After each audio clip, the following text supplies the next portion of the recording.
हिल मिल रहना देकर खाना, नेकी बात बताते रहना। नमस्कार दोस्तों, मैं अविनाश दास रेशनल कबीर यूट्यूब चैनल में आप सबका हार्दिक स्वागत करता हूं।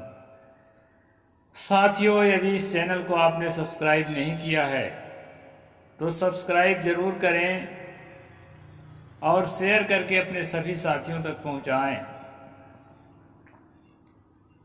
मैंने छोटी सी कविता का अंश बोला, हिल मिल रहना देकर खाना, नेकी बात बताते रहना।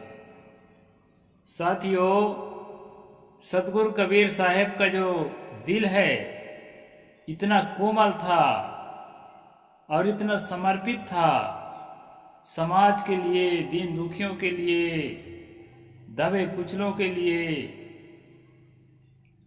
वो तो कहते हैं, है बिगड़ायल और की बिगड़ो नाही बिगारो, घाव काहीं पर घालो जित देखो तित प्राण हमारो।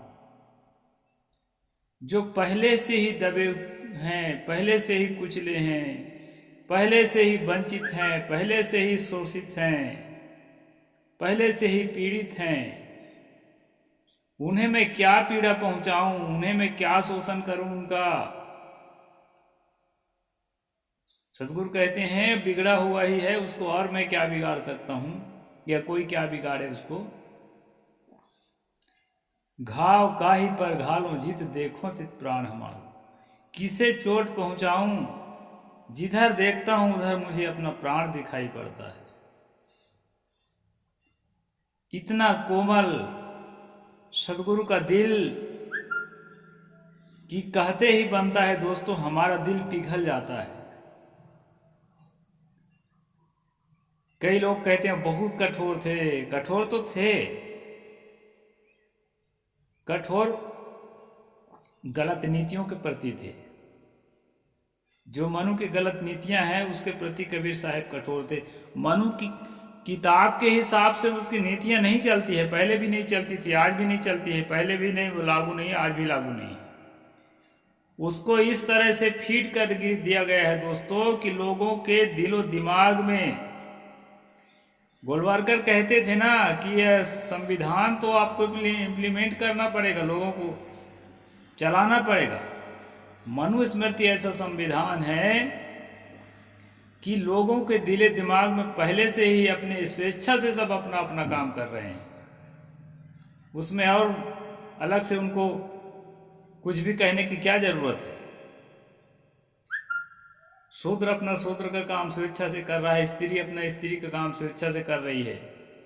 संविधान का क्या काम है? गोलवारकर, सावरकर ये कह ही रहे थे दोस्तों, किसी को दिखाई ही नहीं पड़ रहा था कि जो शोषित है, पीड़ित है, वंचित है, उन लोगों के उत्थान के लिए भी कुछ करा जाए। मैं एक श्लोक आपको बोलूंगा, 7वां अध्याय का ही है, वैसे बोल चुका हूं लगता है, ये चैप्टर आगे बढ़ चुका है, लेकिन फिर भी मैं याद दिला देता हूं, आज के विषय में प्रासंगिक है। आद्यात काका पुरोडासम स्वा च लिह्या अवस्थिता स्वयं च न स्यात् कस्मिन किच प्रवर्तता धरोत्तमम। ये 21 नंबर है दोस्तों, 7वां अध्याय का। इसमें कहा है, यदि राजा दंड न दे तो कौआ यज्ञ का पुरोडास खा जाए। राजा अगर दंड न दे तो जो कौवा पक्षी है यज्ञ का पुरोडास खा जाए। यज्ञ में जो हवन करने के बाद, पशुओं को काट के हवन करने के बाद, और पूरा को हवन नहीं करते थे, कुछ को बचा करके उसको पुरोडास एक बिरयानी टाइप पे पकाते थे और उसी को जो है जनता में बांट कर खाते थे। ये ब्राह्मण धर्म में चला आया है। तो उस पुरोडास को कौवा जो है खा जाए और कुत्ता जो है पायस आदि को चाट जाए। पायस आदि मतलब दूध इत्यादि से कुछ चीजें बना के रखे हैं, उसको कुत्ता चाट जाए, यदि राजा उनको देख रेख ना करे। तो ये उदाहरण दे रहा है मनु, और कहते हैं दोस्तों कि कहीं किसी को अधिकार ही न रहे, नीच ही बड़े बन जाए। ये बहुत बड़ी बात है। ये जो नीच लोग हैं ना, तेली कलार हैं, कुर्मी हैं, जाट गुर्जर मराठा हैं, यादव हैं, कह ही रहे हैं लोग हम छत्री हैं छत्री हैं। तो मनु कहता है कि ये जो है, ये नीच लोग जो हैं यही बड़े बन जाए यदि इन पर अंकुश न रखा जाए तो। यही अंतर है दोस्तों। डॉक्टर बाबा साहेब अम्बेडकर जो कहते थे ना कि मेरा गुरु तो बुद्ध है, मेरा गुरु तो कबीर है, मेरा गुरु तो महात्मा फुले है। महात्मा फुले थोड़े पहले दिन हुए बाबा साहेब के, उनको ज़्यादा निकटता से जानते थे, लेकिन मूवमेंट के आधार पर सतगुरु कबीर साहेब को और तथागत बुद्ध को जानते थे। प्रभाव के आधार पर और साहित्य के आधार पर उनके दिल को जानते थे कि शोषितों के प्रति, दुखिया के प्रति, कमजोर के प्रति, वंचित के प्रति उनका हृदय क्या बोलता था, उनकी भीतरी आवाज क्या थी। तो दोस्तों इस प्रकार के जो है स्टेटमेंट है मनु के कि यदि इन पर अंकुश न रखा जाए तो यही बड़े बन जाएंगे। जो इस मानसिकता को लेकर के चल रहे हैं आज, आपके जाति जनगणना के खिलाफ, आपके भागीदारी के खिलाफ, आपके आरक्षण के खिलाफ कौन है? मनु का जो विचार है, उनकी जो विचारधारा है, दिलो दिमाग में राज कर रहा है दोस्तों। किताब में है तो है ही, देश के संविधान में नहीं है, लेकिन लोगों के दिमाग में मनु का साम्राज्य है। ये चीज आप जगह जगह पाएंगे कि अगर ये नीच जातों पर, सफाई कर्मियों पर, चमारों पर अंकुश नहीं रखेंगे तो मैला कौन उठाएगा, हमारा पशु कौन ढोएगा, तेली पर अंकुश नहीं रखोगे तेल कौन पेरेगा। एक आदमी कह रहा था नाई होने पर मुझे गर्व है। वो क्यों कह रहा था? क्योंकि सैलून में थोड़ा पैसा ठीक ठाक आ जाता है। दोस्तों ये गर्व जो है ना, बाबा साहेब की देन है। नहीं भले सैलून में पैसा आ जाए, लेकिन आपको छूने के बाद जो है कोई आदमी इतना आपको अपवित्र मानता है और स्नान करेगा कपड़ा सहित, बाल नहीं बनाएंगे तब भी, अगर छू भी गया है तो। ये मनु का राज है, तो उसमें आपको गर्व होगा। तो गर्व, हमें तो भारतीय होने पर गर्व है, और सबसे ज्यादा गर्व है कबीरपंथी होने पर। डॉक्टर बाबा साहेब अम्बेडकर हमारे आइडियल हैं, इस बात पर हमको सबसे ज्यादा गर्व है।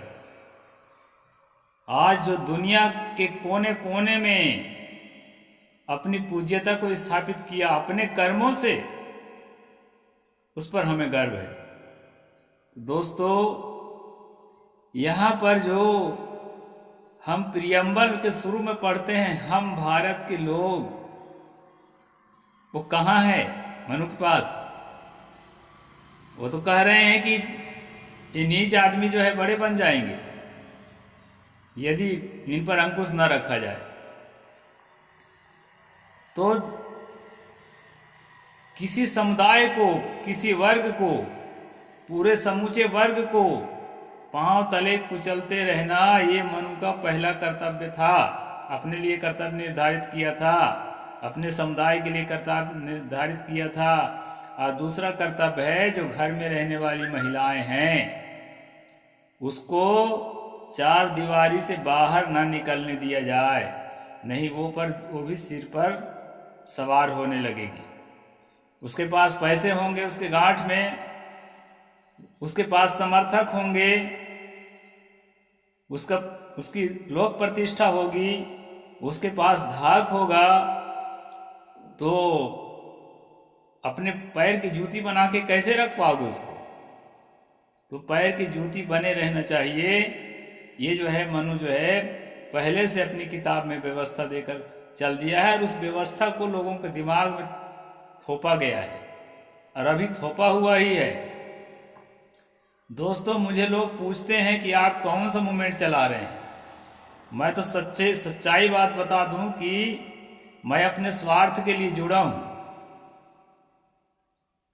ये जो मैं दबे कुचले को जोश भरने के काम, उनके अंदर आत्मविश्वास भरने का काम कर रहा हूं ना, इसमें मेरा बहुत बड़ा जो है स्वार्थ छिपा हुआ है। आप लोग सोचते होंगे कि ये बहुत सारा पैसा कमाए, दरअसल मैं स्वयं दबा कुचला हुआ इंसान हूं।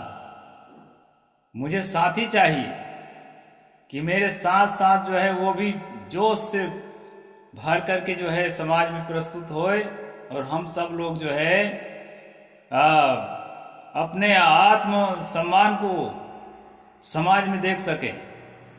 तो मैं आत्म सम्मान का स्वार्थ लेकर दोस्तों ये योजना, ये अभियान चलाता हूं, और इसमें आप बहुत से अधिक लोगों को जोड़े,